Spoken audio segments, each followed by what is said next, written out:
Imagínate nada más navegar con la mente de Dios, profundizar, bucear con la mente de Dios. Y el día que nadie tenga preguntas es porque ya eres Dios. Porque hasta los mismos ángeles son impuros ante la presencia de Dios y nunca habrá en la eternidad el día que todos lo sepamos, aun cuando vayamos a vivir en la eternidad. Solamente Dios es omnisciente, omnipotente y omnipresente. Bueno, comenzamos con aquella sección de allá. Vamos por secciones. Nada, allá están los teólogos. Acá, adelante. Adelante. Vamos a ir por secciones, ¿eh? ¿Quién tiene el micrófono para esta sección? Ah, perdón. Entonces, ¿sí se levantó alguien? A ver. Sí, buenas tardes. Pastor, a mi mamá le dio demencia senil. ¿Esta es provocada por demonios? No le oigo. A mi mamá le dio demencia senil. ¿Esta es provocada por demonios? Sigo sin oírle. Demencia senil. ¿Es provocada por demonios? Demencia senil. Ajá. Mira, senil. Ajá. ¿Perdón? Senil. Ajá. Ok, no necesariamente. Mira, hay dos casos en las que se tienen que descartar la influencia de espíritus operando en una mente humana. Cuando hay algún trauma de algún golpe de alguna persona o cuando hay falta de litio, que es una sustancia que el cerebro necesita principalmente y que puede descompensar cuando no existe, que esa persona pueda tener problemas. Pero regularmente cuando llega una persona, mi mamá por ejemplo, nuestra mamá murió a los 93 años, muchos de ustedes la conocieron, y mi mamá a los 93 años te recitaba un poema de 100 palabras. Increíble que a su edad tuviera todavía una lucidez tan grande de memoria. ¿Por qué? Porque practicó la memorización durante toda su vida. Entonces, si una persona llega a los 50, a los 60, y ahorita le digo a cualquier persona, ¿cuántos años tienes? 30. ¿Me puedes recitar un salmo entero de memoria? No, nomás Juan 3:16. Entonces, ¿cómo podemos nosotros creer que vamos a mantener la viveza y la inteligencia de la memoria si no memorizamos cuando tuvimos la oportunidad de memorizar? Acuérdate de tu Creador en los días de tu juventud. Entonces, un cristiano es una persona que memoriza diario 2, 3, 4 versículos. Ya ni siquiera, si ni siquiera puedes recitar el Salmo 23, mejor dedícate a pescar camarón en Acapulco. Porque, ¿qué le dijo Dios a Josué? Josué 1, 8 y 9, de día y de noche meditarás. ¿Cómo puedo meditar si no memorizo? En este libro la ley. Y cuando tú lo hagas, todo lo que hagas te va a prosperar. Toda la demencia senil puede venir por una falta de cuidado de la mente. El alcohol puede también afectar gravemente nuestro pensamiento. Y hay muchas causas, ¿verdad? Eso ya tendrías que tratarlo con un neurólogo. Pero espiritualmente es solamente cuando esa persona fue bruja o fue brujo, que ya principalmente comienzan a afectarse con problemas mentales. Por esta sección, aquí una señora. Pero en segundo lugar quedó ella. Sí, se levantó. Ahorita que regresemos a aquella le damos a usted. Adelante. Sí, Dios le bendiga, pastor. Hay un texto bíblico en Génesis 32, 28 me parece, donde habla de que Jacob peleó con Dios y los hombres y los venció. Nunca lo he entendido. ¿Cuántos años tiene de cristiana? Ay, ya muchos. Pero no he entendido ese texto bíblico. Muy bien. ¿Quién venció? Una de las cosas más sorprendentes de la Biblia es que Dios aparece en forma humana. Génesis 18, a Abraham con 2 ángeles y come con él. Y en este caso era Dios el que estaba peleando con Josué. Ahora todos nosotros tenemos que pelear con Dios. Siéntese, es una muy buena pregunta porque nos da pie a lo siguiente. A Dios no le molesta que lo consultemos o que pongamos en duda cosas que están en la Biblia. Síganme con mucho cuidado. Y tenemos el caso de Job. Job dijo, Dios dio y Dios quitó, pero en el capítulo 3, Dios comienza a decirle a Dios, ¿por qué mejor no aborté? ¿Por qué me permitiste nacer? Para todo lo que estoy sufriendo, perdió la familia, perdió los hijos, perdió la salud, Entonces, vean ustedes lo que hace la diferencia. Job viene, padre, ¿por qué mejor esto no me pasó? ¿Por qué me está pasando aquello con mi hijo? ¿Qué le pasó a mi hija, Señor? ¿Qué es lo que está pasando? Vean en la otra forma. ¿Por qué hiciste eso? ¿Para eso soy cristiano? ¿Para eso me quitaste mi trabajo? A ver, mira nomás mi hija. ¿Así quieres que siga yendo a la iglesia? Las dos personas están cuestionando a Dios. ¿Qué hace la diferencia? La actitud del corazón, la mansedumbre. Entonces, Dios quiere que peleemos con Él. Yo, por ejemplo, en la escatología, que es el área más fuerte, la teología que he desarrollado, las profecías bíblicas, hace 30 años, 25 años, tenía yo la pretribulación, postribulación, amilenismo, etcétera, etcétera, y veía tantas cosas, y los pastores me decían, es que nunca vas a encontrar la verdad en la profecía. Y está muy difícil el Apocalipsis, tiene demasiados símbolos para interpretarlo. Se daban por vencidos en el estudio. Y lo que Dios quiere es que perseveremos, que persistamos. Y cuando venimos a la Biblia es como comer pescado. Encuentro una espina, me la quito y la hago a un lado, pero me sigo comiendo el pescado y la carne. Así en la Biblia, cuando no entiendas algo, hazlo a un lado, sigue comiendo lo que entiendes. No te quedes detenido en lo que no entiendes, hasta que Dios te dé la luz para poderlo entender. Porque Dios le concedió a Jacob que realmente le diera lo que él estaba pidiendo. Y por eso ahí le cambió el nombre de Jacob, que significa el que engaña, a Israel, que significa el que lucha al lado de Dios. Y cuando luchamos con Él en oración y le pedimos e insistimos, por favor salva a mi hijo, salva a mi hija, Padre Santo, y descansamos en eso, Dios nos concede las peticiones de nuestro corazón. Hemos vencido en oración. Perdón, vamos por secciones, sigue esta sección.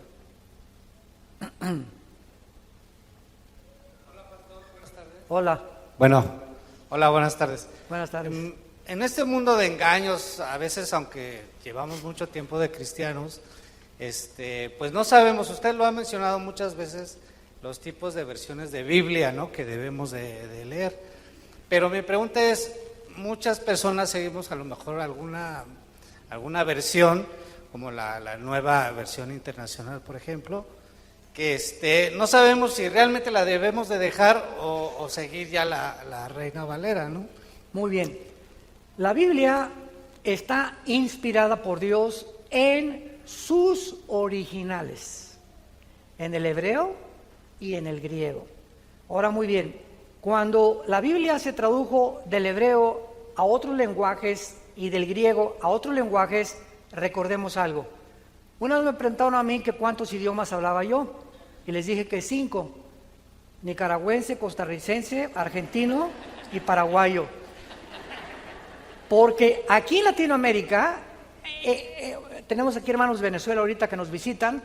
En Venezuela le dicen pitillo al popote, en Costa Rica cervatillo, en Costa Rica a las niñas les dicen huilas, en México es una prostituta. Entonces, cada país tiene sus modernismos y barbarismos también. Entonces, cuando la Biblia se tradujo para que pudiera adaptarse a todos los tipos. Ahora fíjate, en alemán hay 4 o 5 versiones, en el francés, el francés que hablan en Canadá, no lo hablan en Francia. Entonces, vemos nosotros de qué forma puede variar y qué problemas se enfrentan los traductores. Entonces, una Biblia dice, este paisaje es bonito, otra dice, es maravilloso. Por ejemplo, ¿cómo decimos en México? ¡Qué padre está el cielo! Imagínate traducirlo en inglés, what father is the heaven? No tiene ningún sentido, ¿verdad? Y los chistes americanos tampoco tienen sentido para nosotros. Les contamos chistes de Cantinflas y no los entienden los gringos. Y ellos nos cuentan chistes de los que ellos tienen y tampoco los entendemos porque es adaptable a su cultura. Entonces, cuando tú vienes a la Biblia, tú puedes leer diferentes versiones. Yo recomiendo siempre la versión Valera, Reina Valera, de 1960, que es la que tengo desde que me convertí. La nueva versión internacional tiene más de 22 versículos que sustrajeron del Nuevo Testamento. Y el original de las palabras hebreas del Antiguo Testamento, por ejemplo, en Génesis 35, donde dice murió Benoni, en lugar de morir y su alma se salió, le pusieron suspiró. O sea, y eso no habla nada de que el alma se salió, porque la palabra ahí es nepesh en el hebreo, que es alma. Entonces ahí te das cuenta que con esa traducción ya no me meto. Entonces ya que nos convertimos en estudiantes serios de la Biblia, comienzas a buscar Biblias que ya tienen en cada palabra la traducción y tienen otras con diccionarios o de palabras que ya pueden darte y ampliarte el significado con mucho más profundidad. Por eso Jesús dijo en Juan 5:39, escudriñen las Escrituras, que significa hagan pozos. No lo leas así, Jesucito mío, mi dulce compañero, amén. Es mi devocional. Mejor cómprate un perico y que mejor repita lo que tú estás haciendo, ¿no? Entonces tenemos que profundizar en la palabra y tomarle en serio la palabra, y Dios nos va a ampliar como no nos imaginamos este cerebro que tiene capacidad un niño de 7 años de hablar 4 idiomas a los 6, 7 años de edad. Es inimaginable el almacenamiento de la memoria que Dios nos ha dado. Inimaginable, pero lo hemos hecho a un lado, no lo practicamos. En aquella sección, allá.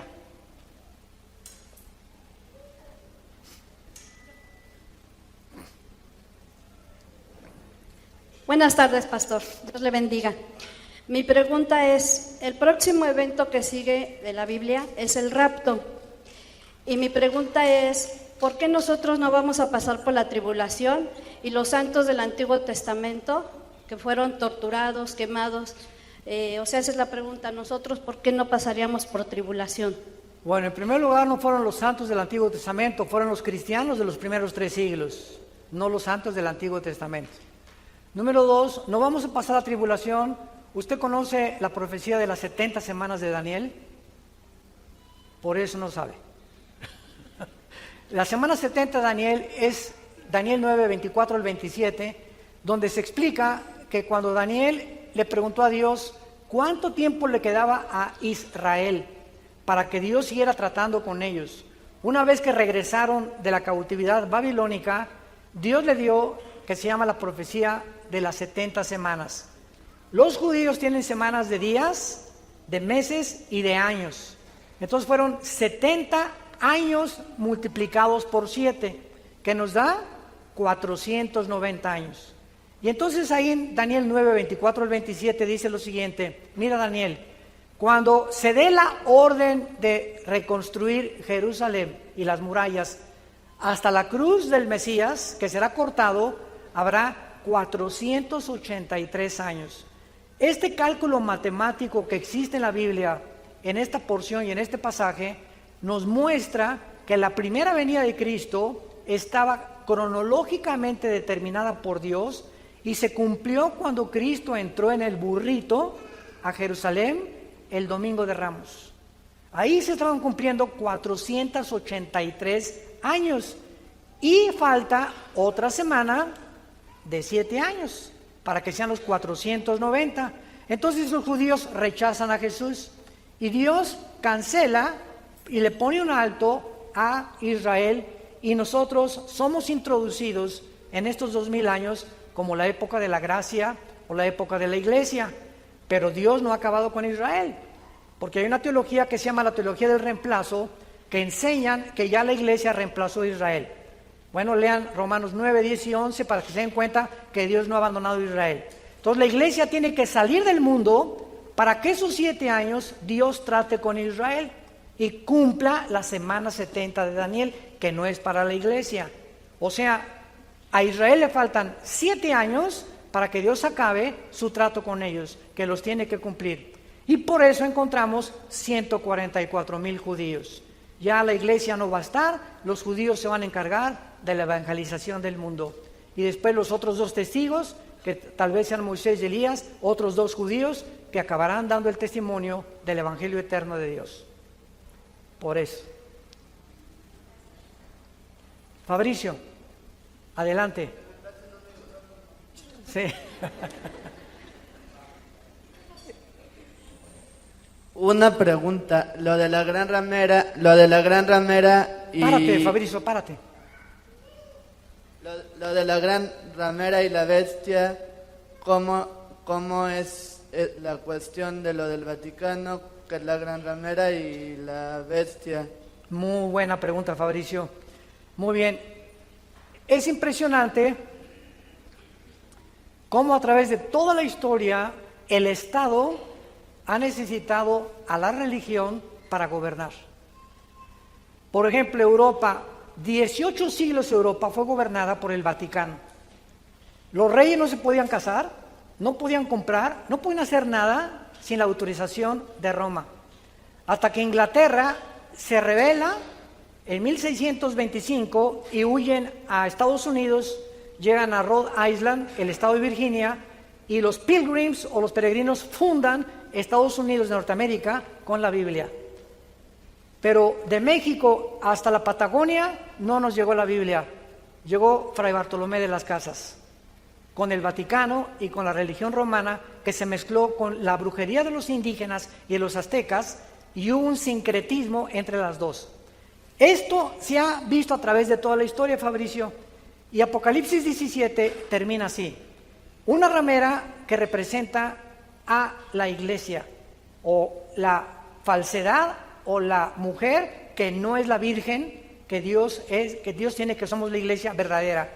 Y la bestia, vemos nosotros que es el anticristo, y la ramera montada sobre la bestia. O sea, los primeros 3 años de la tribulación, el poder religioso del Vaticano va a gobernar al anticristo. Y a los 3 años y medio, el anticristo se deshace del poder religioso, capítulo 17 de Apocalipsis, y entonces el anticristo los últimos 3 años y medio gobierna y se proclama Dios. Pero vemos nosotros la necesidad que tiene el mismo anticristo de usar a un falso profeta, que tal vez sea, no sé si este papa o el que sigue, pero la necesidad que tiene de poder. Ahora, me llamó la atención algo. Hace una semana, Francisco el Papa acaba de declarar, hizo esta declaración, escuchen muy bien, hace una semana salió en italiano y lo trajo en todos los idiomas: convoco al mundo entero a que hagan un pacto de las naciones con el Vaticano, para que el Vaticano vuelva a administrar a las naciones, como lo hicieron en la Edad Media. Y además convoco a todas las iglesias para que se metan al paraguas de Roma. Y esto se llama el ecumenismo. Y hay miles de pastores en el mundo que se están uniendo a este movimiento con el propósito de seamos uno para ganar las almas. ¿Sabes una cosa? ¿Cómo pueden caminar los juntos si no estuvieran de acuerdo? No es el amor lo que nos une, es la verdad. Porque si es amor, dicen que es el amor de la Biblia, no es el amor de la Biblia. El amor de la verdad, el amor requiere amor a la verdad. Y la verdad es Jesús. Ahora por acá. Acuérdense, es una por secciones.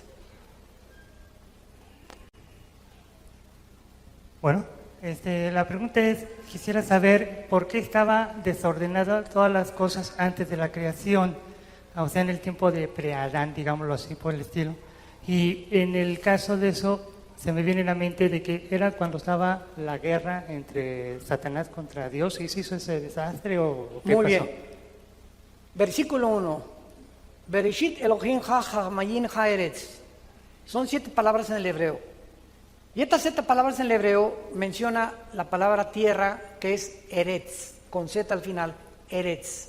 Bereshit es Génesis, en el principio, Elohim es Dios, ha-mayin los cielos.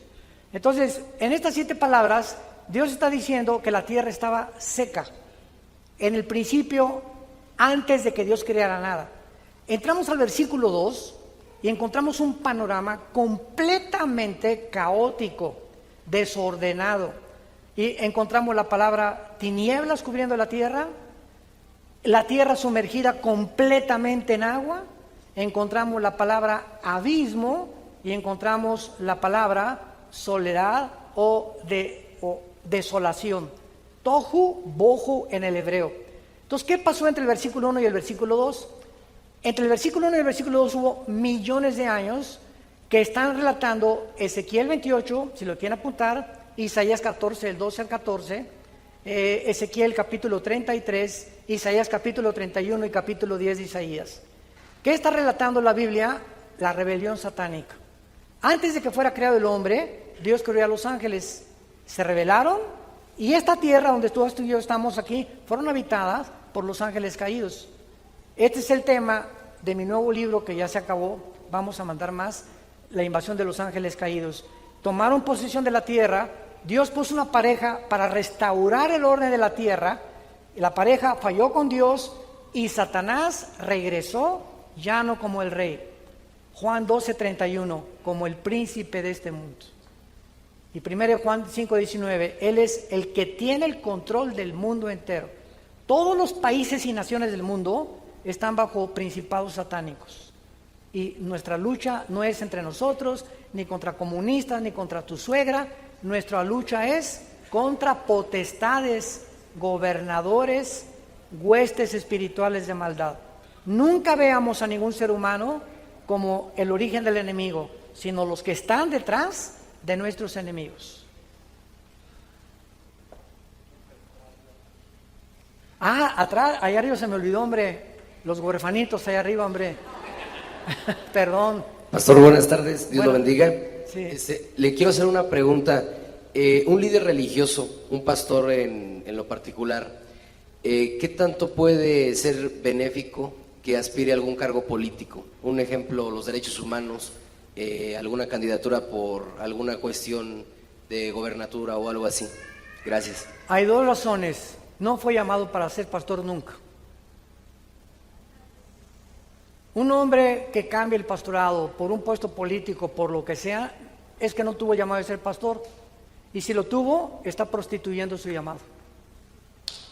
¿Cómo se puede cambiar la posición que tenemos? El gobierno no puede cambiar los corazones humanos. El gobierno está establecido por Dios, Romanos 13, 1 Pedro capítulo 3, para que podamos nosotros tener derecho a la propiedad privada, libertad de expresión y libertad individual de la familia. Y cuando el gobierno no emplea el Estado de Derecho para garantizar a los ciudadanos esto, es cuando entonces el gobierno ha dejado de funcionar. La iglesia tiene otro llamado, cambiar los corazones humanos. Entonces, si los gobiernos entendieran la imprescindible necesidad de nosotros de la iglesia, que pudiéramos trabajar juntos, no revueltos, porque hay separación de iglesia y de Estado, pero que pudieran escuchar el asesoramiento que les pudiéramos dar y nos permitieran ir a todas las cárceles del país para que los presos supieran ellos que lo único que los va a cambiar es Jesucristo, México cambiaría. Pero ¿sabes una cosa? No les conviene, desgraciadamente. Y en el mundo entero es así.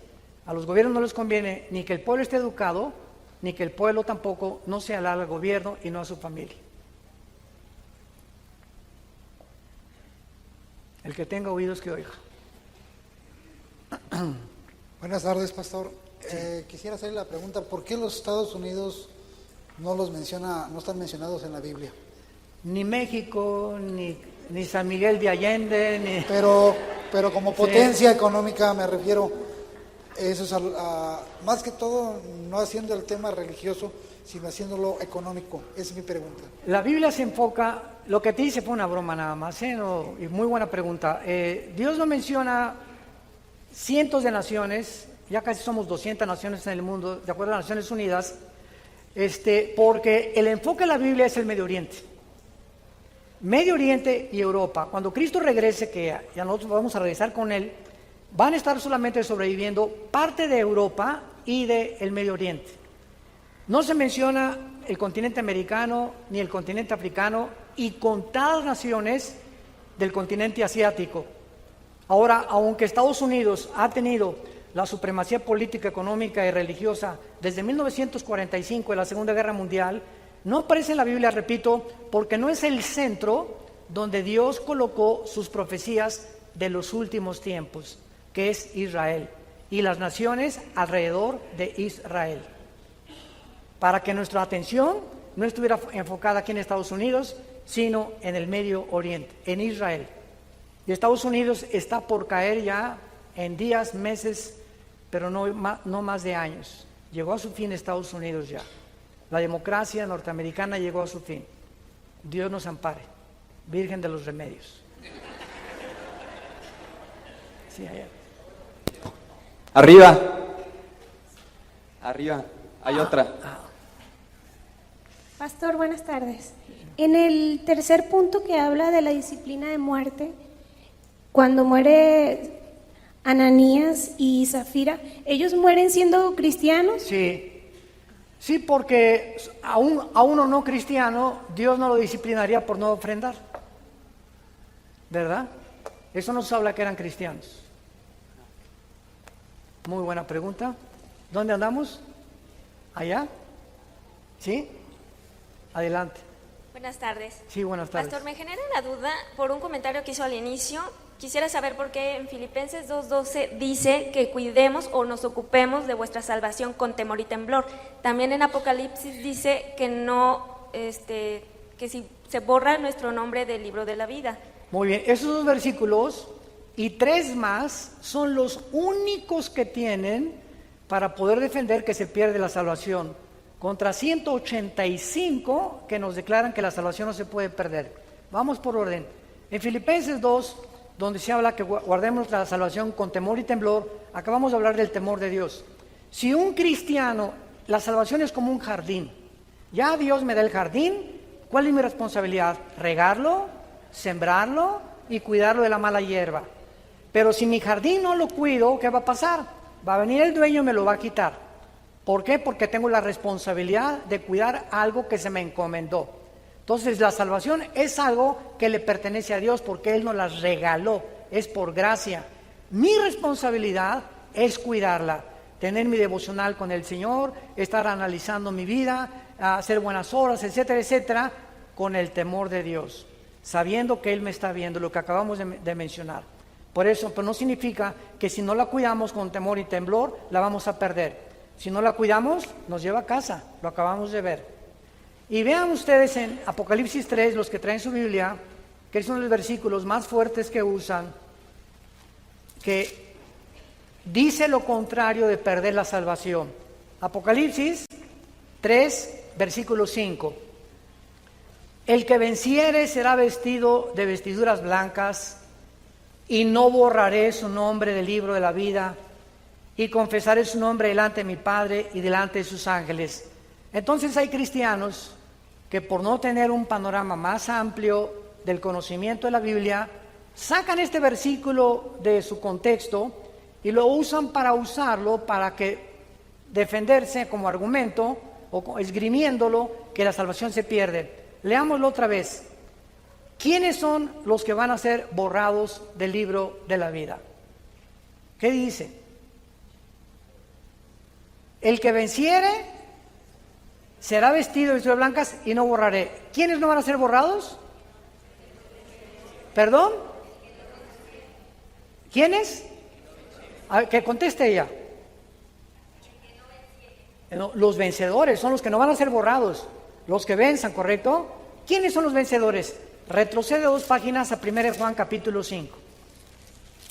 Antes de Judas está Juan. 1 Juan capítulo 5. Versículo 4 y 5. ¿Lo puedes leer, hermana? ¿Te puedes poner de pie y leerlo? ¿Tú misma? 1 Juan 5, 4 y 5. Si no, alguien que lo lea, por favor.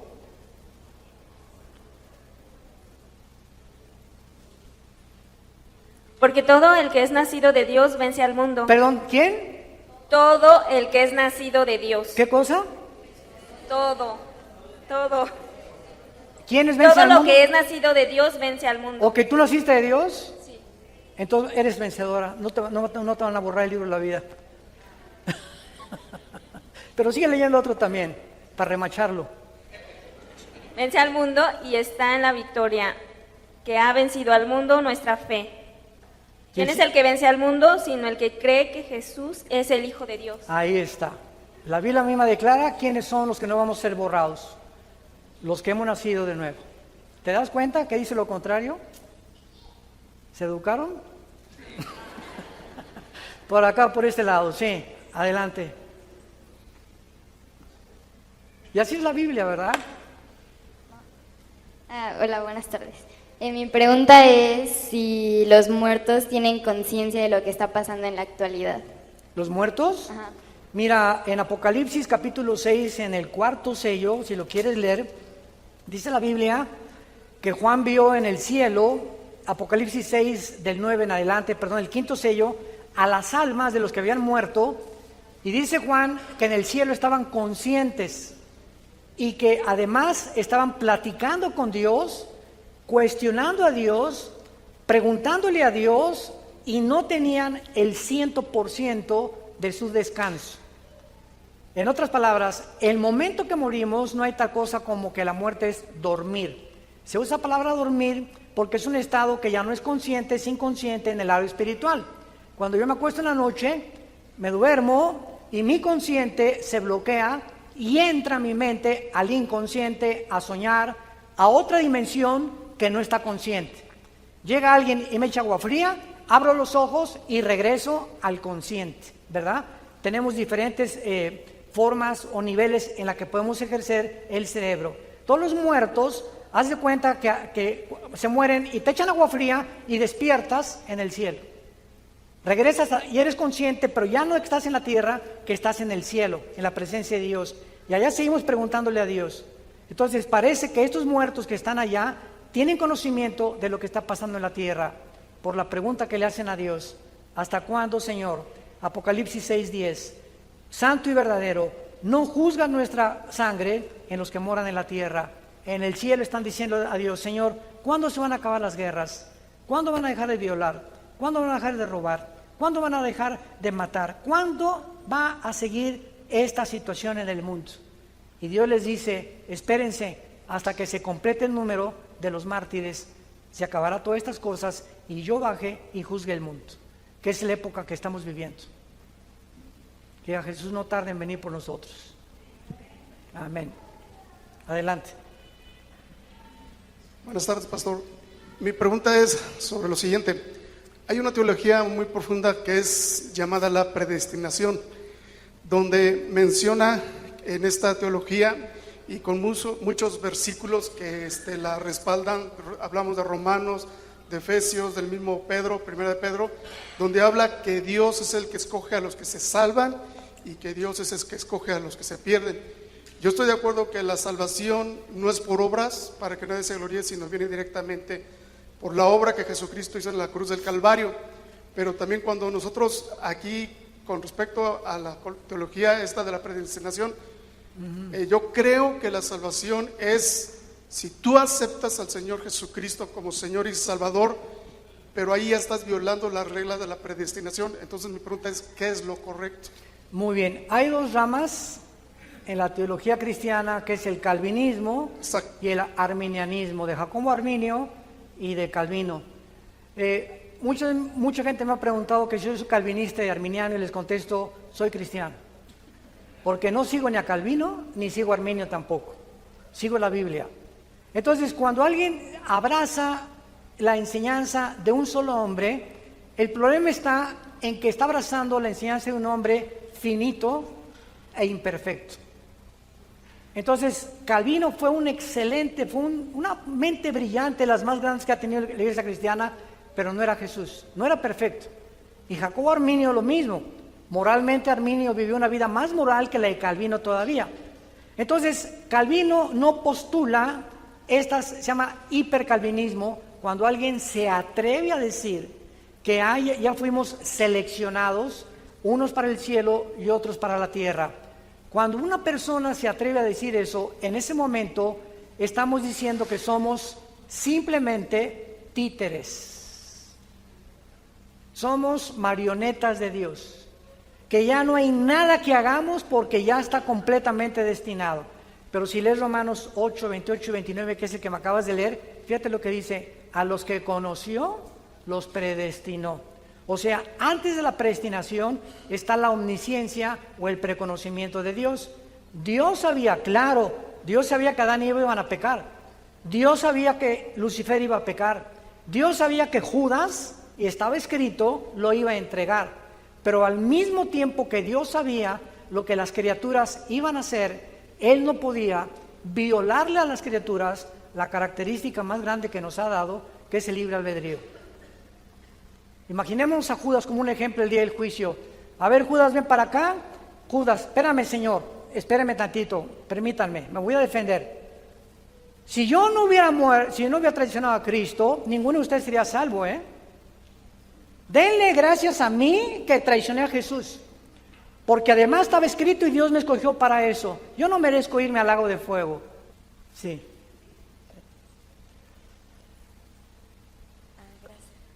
Buenas tardes. Sí, buenas tardes. Mi pregunta es sobre el libro de Job. Job. Job, sí. Sí. Hace 15 días escuché que el libro de Job era una parábola y eso generó dudas en mi corazón, pues porque es un libro que me ha costado un poco comprender, ¿sí? Entonces, tengo 6 años de vida cristiana, no sé si eso sea mucho o poco para entender el libro de Job completo, pero eso me generó una duda y quería saber su opinión. No Gracias. sé quién te dijo tal barbaridad. ¿De cuál fumaron? ¿Hashish o se metieron LSD o...? ¿Me pasas cafecito, por favor? Una parábola, la palabra parábola significa algo que se compara con otra cosa.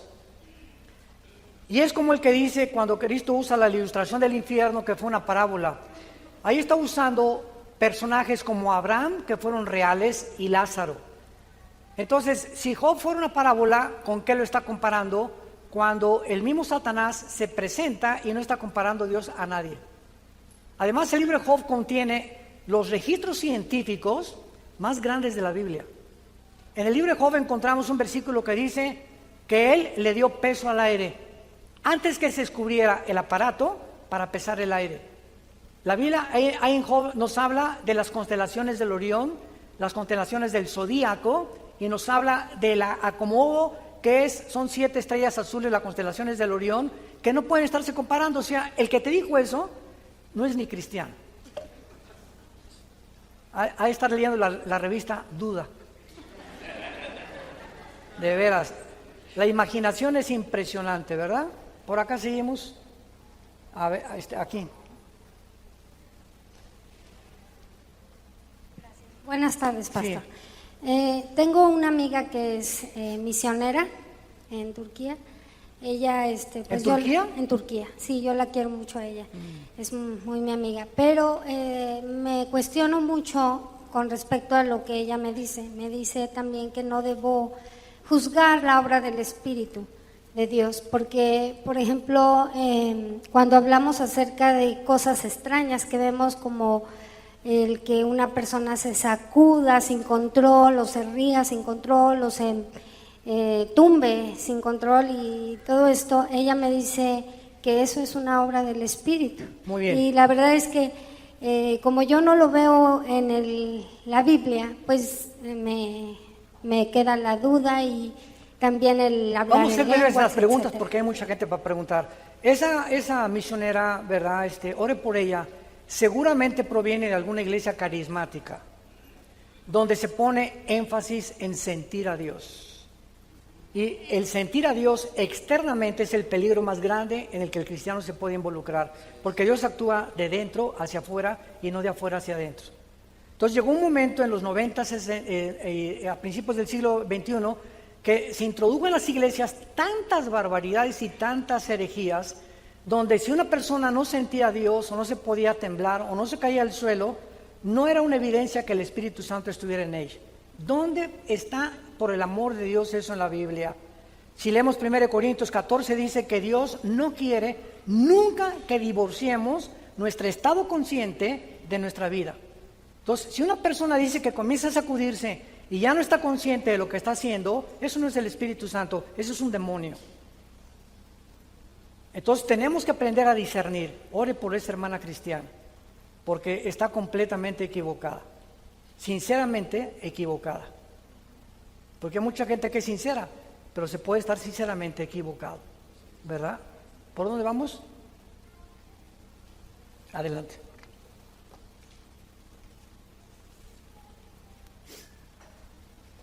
Pastor, que Dios me lo bendiga mucho, a usted y a su familia. Mi pregunta es, sabemos de que no tenemos guerra, ni contra sangre, ni contra carne, sino contra todo espíritu maligno, imperios y potestades. Mi pregunta es, ¿cómo debe ser nuestra lucha? ¿Cómo debemos nosotros en nuestra casa estar en esa batalla? ¿De forma suave o de forma violenta? Esa es mi pregunta. Ese pasaje que usted me está diciendo, ¿lo acabó de leer? Porque en los siguientes versículos dice, en Efesios 6:12, no tenemos lucha contra sangre y carne, y el versículo 18 del mismo pasaje, que nos pongamos una armadura, porque somos vulnerables.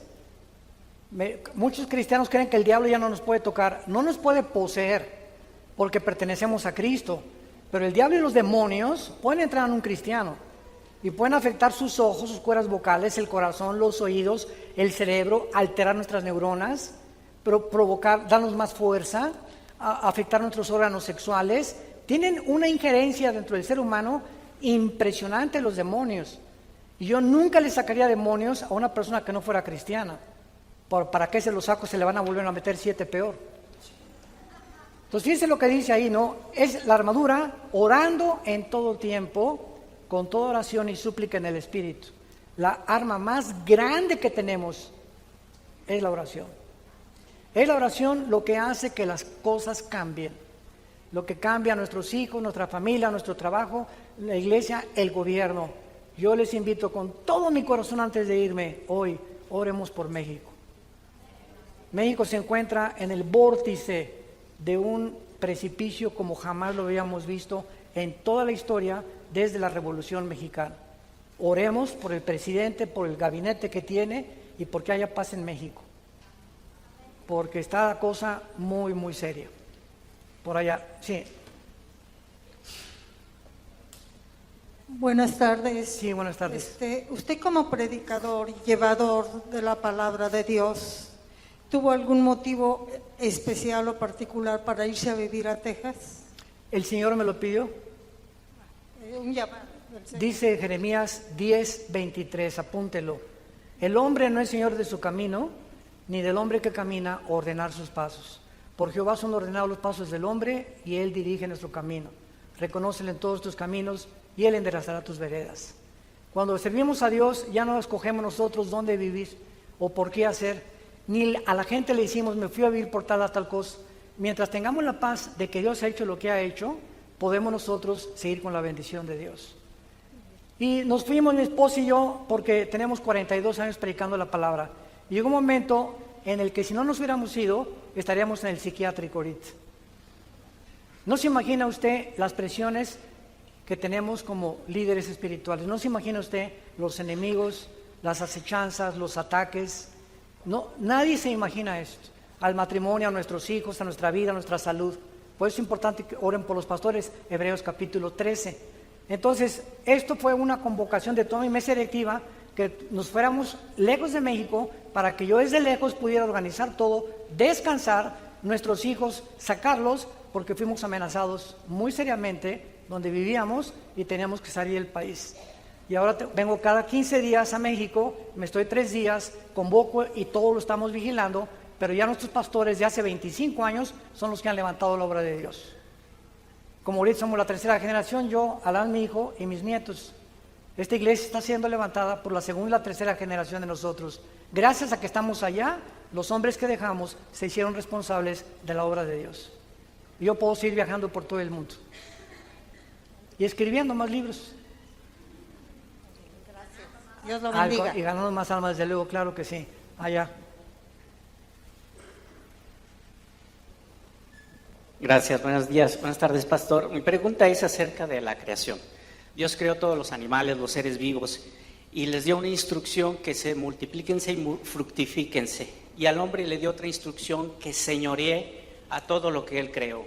Pero creo que hemos pasado de señorear a abusar de ellos, ¿no? Con un exceso de violencia hacia todo, inclusive hasta los animales que son para uso de consumo humano. Mi pregunta es, ¿qué va a pasar con esos animales que han muerto de una manera o de otra manera, pero que han sido violentados también? ¿Se harán nuevos animales en la nueva tierra que vaya a haber, o serán la misma especie que pasen y trasciendan también como nosotros? Muchas gracias. Buena pregunta. Otros me la han hecho de esta manera. ¿Estará fido conmigo mi perro cuando me muera? Y es muy válida, ¿verdad? Los cristianos vamos a amar a los animales increíblemente. Nosotros siempre desde niños hemos tenido perros, y luego yo en mi juventud fui charro y estuve viviendo 3 años en un rancho, educaba caballos de salto, caballos de charrería, en fin, ¿verdad? amo los caballos y los perros con todo mi corazón. Pero respecto a tu pregunta, en Génesis 1:26 dice que fructifiquemos y nos multipliquemos, y cuando dice que nos enseñoreáramos, esa palabra es gobernar. Esto significa que los animales no nos van a gobernar a nosotros, sino que el temor de nosotros estará sobre los animales. Por eso tú vas caminando allá en Dallas, donde vivimos mi esposa y yo, vivimos como en un rancho así, pero lejos de Dallas, lejos de la ciudad de Dallas, o donde vivían todos los rancheros antes, y está lleno de ardillas. Yo voy caminando en la mañana, porque yo corro todos los días, y veo una ardilla y se esconden. Y yo le digo, ardillita, ardillita, qué bonita está la nena. No me hace caso, se echa a correr. Pasan los conejitos, y pasan venados y se echan a correr. ¿Por qué? ¿Por qué tienen miedo de nosotros muchos animales, no? Nos damos cuenta por eso, porque nos respetan. Aunque sabemos que no le vamos a hacer nada, nos respetan. Ahora, en Génesis 9, después del diluvio, Dios repitió la misma orden, dándonos permiso ya de no ser veganos, vegetarianos. El que lo quiera hacer, que lo sea, pero ya tenemos el permiso de comer carne y de comer puerco, camarones. Seguro que fue un gordito. Ah, ¿no? Bueno, mira lo que dice Génesis 9. Es después del diluvio. Bendijo Dios a Noé y les dijo la misma orden de Adán y Eva: fructifiquen y multiplíquense. El temor y el miedo de ustedes estarán sobre todos los animales de la tierra y sobre toda de los cielos. Pero por primera vez Dios dice lo siguiente: todo lo que se mueve en la tierra y en todos los peces del mar les ha sido entregado. Todo lo que se mueve y vive será para mantenimiento, así como las legumbres, plantas verdes, en todo. Pero carne con su vida, que es su sangre, no comeréis. Entonces ya después del diluvio podemos comer todo. Ahora, esta ley en la que ya podemos comer todo, dice 1 Timoteo que con la palabra santificado depende de la edad que tengamos. Un muchacho entre 20 y 30 años puede comerse cada semana 5 tacos al pastor. Yo no, ni tú tampoco. ¿Por qué? Porque no tiene la digestión que tenemos al pasar ya al 5º piso o al 6º piso. Entonces, mientras más nos acercamos a la 3ª o la 4ª edad, porque hay la 4ª edad ya, tenemos que cuidar más nuestra alimentación. Yo tengo que tomar mínimo 2 litros de agua, pero no el agua 0 electrolitos, 0 minerales. Compro agua alcalina, que tenga electrolitos, porque es lo que me restaura los minerales que mi cuerpo necesita después del ejercicio que hago. No puedo cenar, o puedo cenar, pero no lo quiero hacer, una manzana, un yogur nada más, y comenzamos a poner atención si queremos que Dios nos cuide. Entonces, puedo comer carne. Ayer me comí un tibón así, mira, rico, rico, jugoso, y mañana y pasado la penitencia. O por lo menos en 3 días más no vuelvo a comer carne, ¿verdad? O hasta la semana que entra. Pizza, pues también una vez al mes, y cosas por la glucosa. Entonces, todo nos es permitido, mas no todo nos conviene. Entonces, cada quien júzguese, Romanos 14, a sí mismo y no juzgue a los demás. Que el hermano tome una copa de vino con su comida, déjalo. Que no puede echarse una carnita asada así, una chela, déjalo. Tú no te gusta, no te la tomes, no juzgues a tu hermano. Júzgalo cuando se emborrache y se acaba una caja de cervezas o la botella entera. Pero tenemos que entender eso. Cada quien tiene que ser responsable con una conciencia delante de Dios de lo que está haciendo. Allá atrás.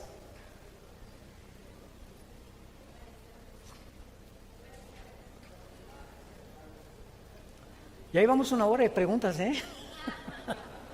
¿Van a invitar a comer o qué? Buenas tardes. Sí, buenas tardes. Hace 3 años, mi sobrina de 8 años falleció de leucemia. Mi pregunta es, ¿por qué no fue sanada a pesar de todas las oraciones? Y ella tenía mucha fe en Dios también. Porque no fue la voluntad de Dios. Simplemente. Hay un hermano que le llamaban salmista de Guatemala, hace algunos meses que se murió en Guatemala con cáncer, y todos los que se dicen sanadores ahorita oraron por él. Y otros llegaron al colmo y a la barbaridad de decir, decreto que está sano en el nombre de Jesús. Y ahorita está muy de moda eso de que decreto. O sea, ya tomamos el papel del Espíritu Santo. Y nosotros no somos nadie para decretar nada. Hágase, Señor, tu voluntad. Entonces nuestra responsabilidad es orar por los enfermos, pidiéndole, Padre, si es tu voluntad. ¿Cómo podemos atrevernos a decir, sé sano en el nombre de Jesús? Cuando a lo mejor Dios tiene otro plan de llevárselo a un mejor lugar que Querétaro. Y hay otros hermanos que han llegado al grado también, ¿verdad? O sea, para nosotros creemos que el seguir vivos es lo mejor.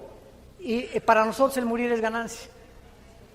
Hay unos hermanos que querían resucitar a una viejita de 95 años y les dije, ¿ya para qué? Ya se pintó. Si la quieren resucitar y resucita, les va a decir, por favor, devuélvanme. ¿Para qué quiero seguir ya sufriendo en este mundo? El morir es un descanso para nosotros. Salmo 116, dichosos los que han muerto en el Señor, porque han descansado de sus obras. Entonces la sanidad no está en nuestras manos. Hágase, Señor, tu voluntad, dice el Padre nuestro. Comencemos desde el Padre nuestro, como está en los cielos, como está en la tierra. Y no te declaro seno en el nombre de Jesús. No somos dioses. Y nos creemos dioses a veces. Aquí. ¿Cuántas preguntas más, Alan? Pues, ¿hay colchones para dormir? 5 minutos más, ok. 5 preguntas más. Predicador, una pregunta. Sabemos todo el mundo que el matrimonio lo instituyó Dios. Y hay personas, por la voluntad de Dios, que tenemos una segunda oportunidad de matrimonio cuando enviudamos. Me encuentro en esta etapa y quisiera, reconozco mi ignorancia, y quisiera tener una luz de parte suya. Muy bien, la Biblia menciona 2 causales para el divorcio, nada más: adulterio y abandono de hogar. Y esto para los cristianos. Pero si usted se divorció no siendo cristiano y se volvió a casar, por la razón que usted haya hecho, Dios lo perdona. Si ya se arrepintió y pudo haber hecho o tratado una reconciliación con su ex esposa. Cuando un matrimonio cristiano, siendo cristianos, ella abandona al varón o el hombre abandona a la mujer cristiana, creo que ya se quitó en México, si hay abogados aquí, corríjanme, antes era 1 año que tenía que pasar para que con el divorcio pudiera decretarse ya vigente o legal, y después de ese año ya se podía volver a casar. Creo que ya no, ¿verdad? Si hay abogados, corríganme. A ver, allá atrás, ya no. Ahora se divorcia uno y a los cuantos días se puede volver a casar. ¿Al otro día? Dinos, abogado. No oigo. 3 días? Divorcio express. Muy bien. Ok, gracias por ese consejo. Entonces, si tú... No para mí, yo estoy felizmente casado. Si hay ese problema, si tú ahorita eres cristiano, este asunto también se tiene que tratar en privado, ¿verdad? Si vienes a esta iglesia, saca una cita con los pastores, para eso estamos los pastores, o a la iglesia que vayas, para que tu pastor te aconseje. Si tú eres cristiano y ahorita ya abandonaste a tu esposa y te quieres casar con otra, no, de viuda estás libre. Eres chino libre ya. Sí, no, ya. Claro.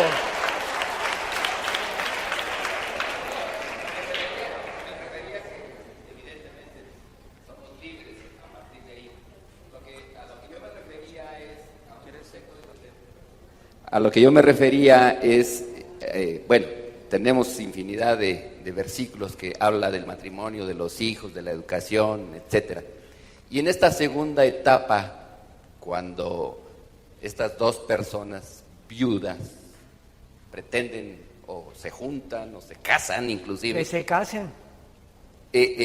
Son temas que en mi experiencia casi no se habla de eso, ¿no? En 1 Corintios 7, la Biblia nos da fundamento para todo en la vida, gracias a Dios. Todas las cosas que se escribieron para nuestra enseñanza se escribieron. Dice 1 Corintios 7 que la única opción para que una persona no se vuelve a casar es si tiene el don de continencia. 1 Corintios 7, del 4 al 6. O sea, que no eres atraído ni por mujeres ni por hombres tampoco. Y si no hay eso, mi mamá, por ejemplo, se quedó viuda a los 52 años, no se volvió a casar. Mi mamá se quedó viuda para levantarnos y sacarnos a nosotros. Y gracias a ella pudimos enfrentarnos a la vida, sin nuestro padre. Entonces, pero si tú quieres casar y no tienes ningún problema, cásate. Una persona que ya enviudó se puede casar. Ahora no, pues que me quiero esperar porque fue el amor de mi vida. No hay ningún problema, quédate para vestir santos. Dios nos permite que nosotros decidamos, pero no es pecado volver a casarse. Y además, si relinchas como caballo tras las mujeres, se te está haciendo tarde. Adelante. La segunda pregunta, faltan 3 más y terminamos. Buenas tardes, pastor. Yo quería preguntarle, ahora que está tanto de moda lo del cambio climático, hay muchas personas que no creen en él, inclusive Donald Trump dice que es una patraña. Muchas personas, inclusive algunas personas de mi familia dicen que eso es de diabólico. Sí. ¿Y usted qué piensa, hermano? Sí, el cambio climático y la famosa propaganda que está haciendo para eso viene de las Naciones Unidas, viene del Foro de San Pablo de 1900 en Brasil y viene del Vaticano. ¿Qué es lo que está tratando de hacer? Enfocar que el problema en el que el mundo se encuentra es por la ecología. Y aunque es verdad, al niño ahogado ya lo quieren sacar. Y estamos enfrentando un problema que trasciende nuestra capacidad de sacar todo el petróleo que está en el mar, la contaminación que ya está en el aire, la contaminación de la comida. Hemos llegado al final de la destrucción del planeta y ahí estamos preocupándonos en corregir ese mal. No hay por dónde corregirlo. Que ya no usen bolsas de plástico, que ya no estas cosas, pues sí hay muchas cosas, pero eso no se va a cambiar. Esto es completamente irreversible. Entonces es un programa para ocultar los programas más grandes que hay en el mundo, como la injusticia y la pobreza, y sobre todo cuando hay gobiernos que están ya promoviendo el transgénero, y a través de eso lo ocultan como una cortina de humo para no enfocarse en la realidad, enfocarse en aquello que ya no se puede arreglar, y lo inflan y levantan héroes como esta niña en Suecia que levantaron, o en Noruega, y las hacen héroes para que acaparen los medios de televisión y atraiga a las redes sociales a la gente y caigan en la trampa.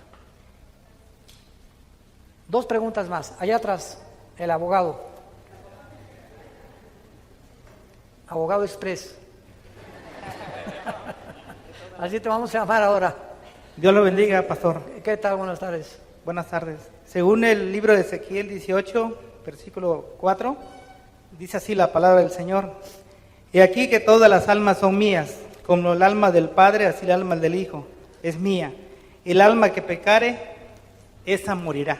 Usted dijo atinadamente hace rato lo mismo, pero me hace ruido el hecho de que diga que la salvación no se pierde. Yo crecí con la enseñanza del siervo de Dios, Gigi Ávila, aún a pesar de mi edad. ¿Cómo? Y quisiera que usted me definiera bien eso, porque me hace ruido. ¿Por qué la salvación no se pierde si pecare alguien? Porque no fue por obras. Si no fue por obras, tampoco se pierde por obras. Y porque además es una salvación eterna, no es temporal. Cuando recibimos a Cristo, nos da vida eterna. Ya estamos en la eternidad y experimentalmente en el mundo, posicionalmente, Efesios capítulo 2, ya Dios nos ve sentados en el cielo con Cristo. Entonces, esta es la razón por la cual Él muere por nosotros. Si hubiera algún pecado que nos hiciera perder la salvación, Cristo tendría que volver a morir por nosotros. Perdón, pastor, disculpe. Si yo acepto a Cristo hoy y me voy al mundo mañana, ¿no pierdo mi salvación? No eras cristiano. Ahí está la clave. Así es. Gracias. Dice en Gálatas 5, a libertad hemos sido llamados, solo que no usemos esta libertad como ocasión para la carne. Toda la persona que dice, como no puedo perder la salvación, que viva Zapata y pásame la de tequila, esa persona no fue cristiana. Cuando una persona es cristiana, el amor de Cristo nos constriñe, nos lleva a un punto donde estamos tan agradecidos de que nos haya perdonado tantos pecados del pasado, que nuestro deseo es no volver otra vez a esa vida de la cual Él nos sacó. La última pregunta, ¿a quién se la damos? ¿De Tin, Marín, de Do, Pingüe? A ver, de este lado, pues. Buen día, gracias a Dios por su vida, pastor. Mi pregunta es sobre los dones espirituales. ¿Perdón, sobre qué? Sobre los dones espirituales. Sí. ¿Cómo operan o funcionan en la vida de un cristiano? Por ejemplo, el don de profecía. Si pues la palabra de Dios ya es la profecía escrita. 1 Corintios 14, 3, lele. 1 Corintios 14, versículo 3. ¿Qué dice? Ahí te contesta la palabra de Dios. ¿Quién es el profeta y quién profetiza en el Nuevo Testamento? Gracias. 14:3. 14:3. Dice, pero el que profetiza habla a los hombres para edificación y exhortación y consolación. Ok, si tú no estás hablando para exhortar a alguien, consolar a alguien o edificar su vida, no es profecía. Profecía es hablar los oráculos de Dios, hablar la palabra de Dios. Llevar a un hermano y mira, te muestro con la Biblia o dale un versículo. Por ejemplo, hace muchos años estuve en Guadalajara en un congreso de pastores y yo estaba pasando la época, considero la crisis existencial más grave que he pasado en toda mi vida como cristiano.